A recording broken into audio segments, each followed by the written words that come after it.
Hi guys, welcome back to my channel. Welcome if you are new. My name is Heather. I'm a homeschooling mom of 3 kids, elementary, middle, and high school age.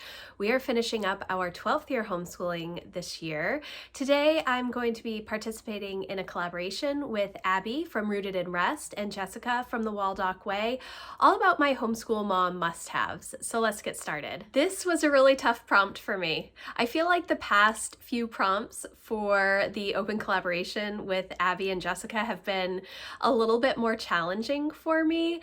I'm not sure why. It's probably partly because I've been homeschooling for so long, so I don't think about some of the tools that maybe I use on a regular basis as new because I've been using them for so long. So we'll see how this goes. I'm kind of flying by the seat of my pants here. I did write a couple of things down. They are very random. So yes. The first thing that I have on my list is actually my Erin Condren teacher planner. I've been using an Erin Condren teacher planner for homeschool planning since 2014, and I absolutely love it. It is so functional and helpful for me. It's not specifically a homeschool planner, and in fact, I tried probably every single homeschool planner that has been created, both printable ones as well as the ones you can purchase online, and they had way too much stuff in the homeschool planner. I just need it to be specifically for homeschool planning for my kids. I work out of multiple planners. That's kind of my jam. So I like to segment my life, and this helps me do that. The pages are essentially the lesson pages are 6 columns and then a notes column. It is a dated planner. And the way that I work this is I have 2 columns for my oldest, Emma, who's in high school. I have 1 column for Lucy, who will be going into 3rd grade next year. And then next year, I'm actually going to have 2 columns for Jack because he's going to be using some high school level courses next year. And then 1 family read aloud, brave writer column. This is perfect for my weekly planning, the way that I do it. It also holds all of my brainstorming, all kinds of stuff. It's essentially my brain during the year. In my state of Maine, we have to do an end of the year teacher review. It's one of the end of year assessment options. And this kind of helps me stay on track and make sure that I am giving my teacher reviewer all of the information of the things that we have done throughout the year. These new planners for 23-24, the 2023-2024 homeschool year, will be released on May 16th for Erin Condren insiders, and I will actually have sneak peeks on the 10th. So if you're interested in seeing any of the new Erin Condren teacher planner stuff, stay tuned. That will be coming next week. So that was my one homeschool mom must-have that is an absolute must every year. And then I was trying to think about other things that I use regularly, and I didn't want this to turn into like a school supply list because I do have my favorite school supplies that I use every year, things like lined note cards, sticky notes, all of that kind of stuff. I've shared all of that stuff before, so I'm trying to do a few different things. The next thing that I'm going to share is actually my printers. I have 2 printers. I have an HP NV6000 color printer scanner combo, which I use primarily for printing colored PDFs, things that I want to hold on to, or things that I want my kids to have color in. Sometimes we've done gather round unit studies, and I will try and print them on my color printer with a heavier weight paper just so that it's nicer to use. And then I also have a Brother laser printer, which does only black and white printing, and that is kind of the workhorse of my homeschool. We use teaching textbooks for our math, but my kids prefer to have the lessons in paper and then enter the answers that they've found on paper into the computer or into the app for self-grading and all of that kind of stuff. So I print out a lot of stuff on my Brother laser printer. I get a toner cartridge from Amazon, and I usually only get 1 per year. I mean, I do print a ton of stuff, but it one of those toner cartridges lasts for thousands of pages of printing. And I am also subscribed to the HP Instant Ink program. So they just send me new ink cartridges when I need them. Super easy to stay on top of things because they send it out before you've actually run out of ink, which is helpful. So those are the next two things that are my homeschool mom must-haves. The next thing that I want to talk about is actually my spiral binder. And I bought a True Bind spiral binder. It's a 4:1 hole punch type. It's specifically for coil binding. And I absolutely love that. And I wish that I had purchased that when I first started homeschooling. It is very, very expensive, and I don't know if they actually sell the one that I have anymore. I do have a whole video on how to punch and bind different curriculum and resources and other things that you are using, which I will leave a link for.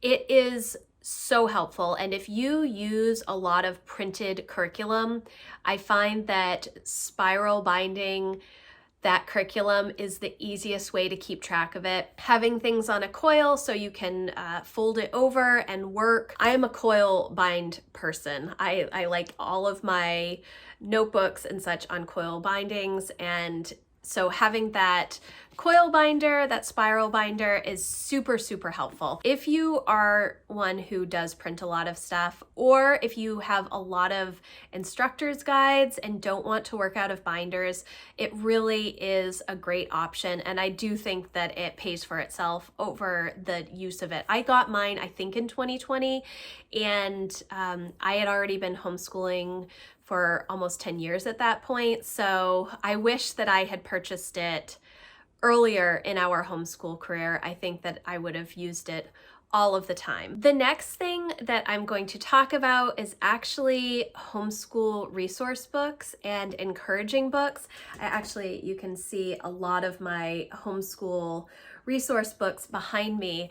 I love reading, I love research, and the two kind of combine for homeschooling for me. And there are so many amazing homeschool resource books, homeschool method books out there, and I like to read all of them. I honestly do. I read everything from unschooling to classical education. There are so many different ways to homeschool, and I don't find that we are only using one way to homeschool. We're not specifically Charlotte Mason. We're not specifically classically educating our children. I think that I most identify with literature-based learning, and that's primarily because we've used Sunlight Curriculum, which is a literature-based curriculum program since Emma was very, very little. We've gone all the way up through their levels. She's going to be in level 300 next year, and we've done all of the levels except level F, which is the Eastern Hemisphere.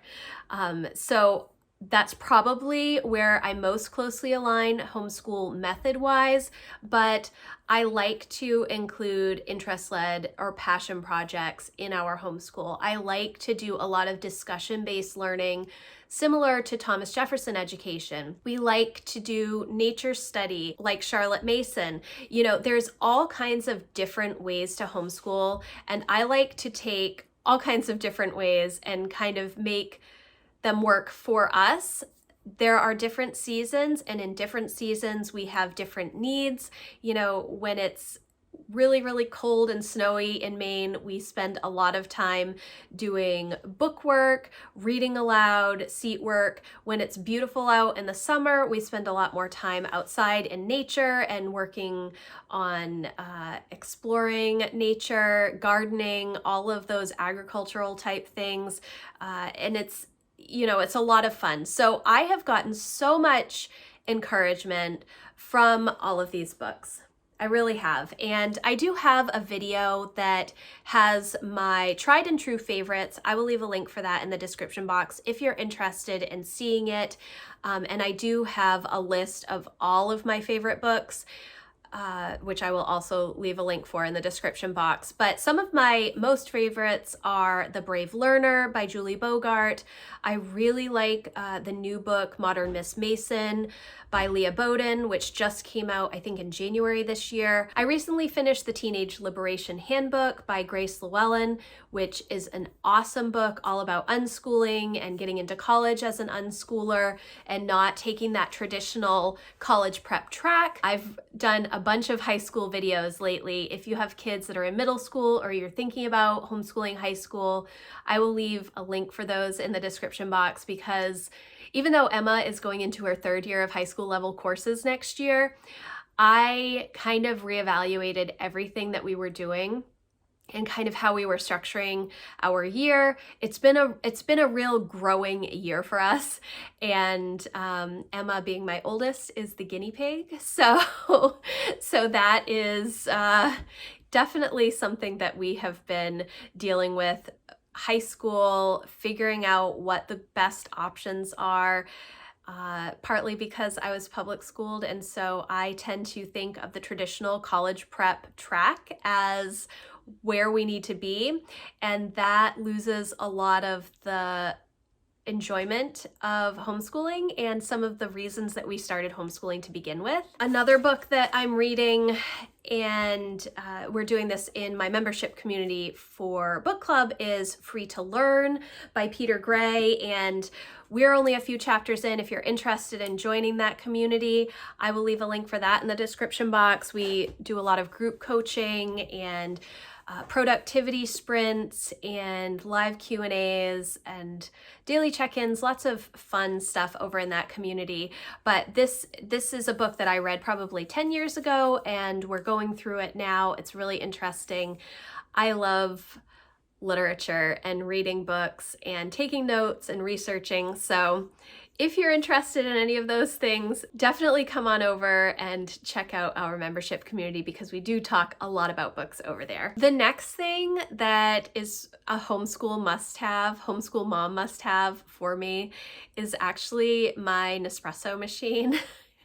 And this is something that my husband got me for Christmas a couple of years ago, and I absolutely love it. I know that people will probably think that it's a luxury, and it is definitely a luxury to have that. And it wasn't that I was going out to purchase coffee often, but I love to have the ability to make nice coffee drinks at home now, and it gives me that option. I love to make an iced latte in the afternoon. I love to make hot lattes in the winter. I just enjoy that whole process and rhythm and ritual of making coffee in the morning and getting ready for my day. So that is definitely a homeschool mom must-have. I mean, coffee in general kind of is for me, and not that it's necessarily an addiction, but it's definitely one of those things that I need to have every morning. It helps set my day on the right path. I don't really talk to anybody before I have my coffee. I also get up super early before my kids and my husband, so that I can have that quiet time in the morning. But having a nice coffee is always a luxury for me, and I really do enjoy having that in my home. And then the last thing that I'm going to say is my homeschool mom must-have is actually my AirPods or noise canceling headphones. I actually have two pairs. I have some Bose headphones as well as some AirPods, and I go back and forth because I do keep them in my ears a lot. I'm not always listening to stuff. I just have them in my ears on noise canceling to get some of the noise out of my head. I have 3 kids. They are quite loud. They're really great kids, but as an introvert and as a highly sensitive person, sometimes all of the noise, the dog barking, the running around, the music from the kids, just the general chatter, noise going on in the house, it gets to be a little bit overwhelming to me. And so having those headphones really helps me. And I don't wear them all day long, but typically in the afternoon after we've finished our homeschool day, I do put them in. My kids do kind of have quiet time in the afternoon, but often that is taken up by, now they are online with their friends playing games and talking on FaceTime. So it's a lot of interaction and loud noise. And so I'm able to put my headphones in, either listen to an audiobook or listen to the news, or just have them in to quiet out the surrounding noise. I love it.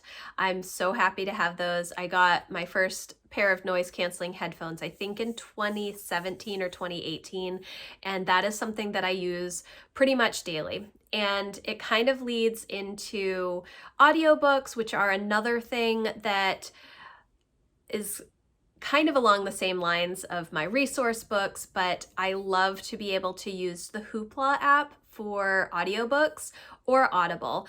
We used to subscribe to Audible. I'm not subscribed at the moment, but we have in the past for many years. Hoopla is a free service through my library that allows us, everybody that has a library card, I think we can take out 10 books at a time. I know it depends on your library how many books you can check out each month. Ours is 10 per month per library card. And that is a free service. Another free service for audiobooks or ebooks and digital media is Libby, and Overdrive is another one. So your library probably has access to some sort of digital ebook, audiobook library. So definitely ask them, because we get a lot of audiobooks from the library through the Hoopla app. It's really nice for my family. And actually, I think that I said that my last one was going to be the headphones, but then I saw on my desk that I do actually have another one, and it's this Polaroid zip printer. And I don't even know if they sell these anymore. I got this many years ago, and this is an Erin Condren sticker, and it prints out little sticker sheets of pictures. So you take a picture with your phone and then you can print it out. I know that there is like a Canon Ivy, I think, is one of the options. I think HP has a Sprocket. I don't know if the Polaroid zip printers are still sold.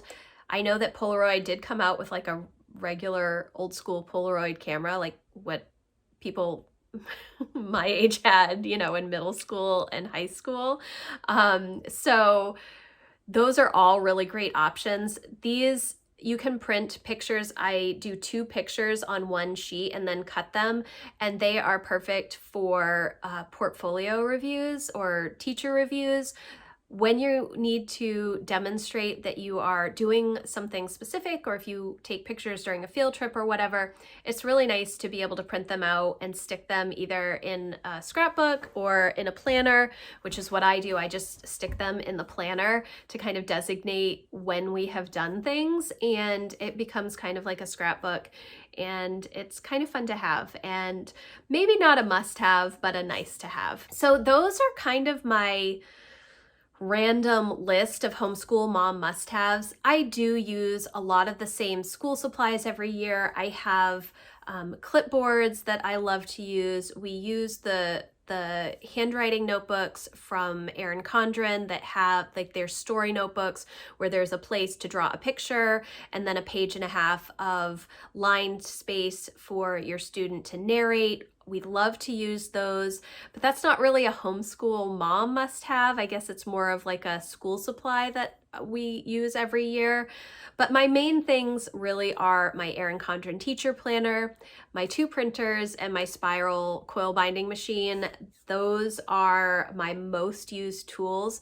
I do have a laminator, a Scotch laminator that I got years and years and years ago, but I don't really use it all that often anymore. I did a long time ago, but I haven't really recently. So I've kind of pared down all of the things that I use to be as simple as possible, but encouragement, that's kind of my number one thing to keep me going year after year. And I get that from books, and I get that from my membership community. Actually, I might get more encouragement from my members than they get from me sometimes. So thank you guys so much for watching. I would love to know what your number one homeschool mom must-have is. If you want to leave me a comment, I would love to hear what it is. If you're interested in any of the things that I talked about, I will have them all in the description box for you. If you have any questions, please let me know. You can always contact me. My contact form is in the description box. Again, thank you so much for watching, and I will see you in the next video. Thanks, guys. Bye.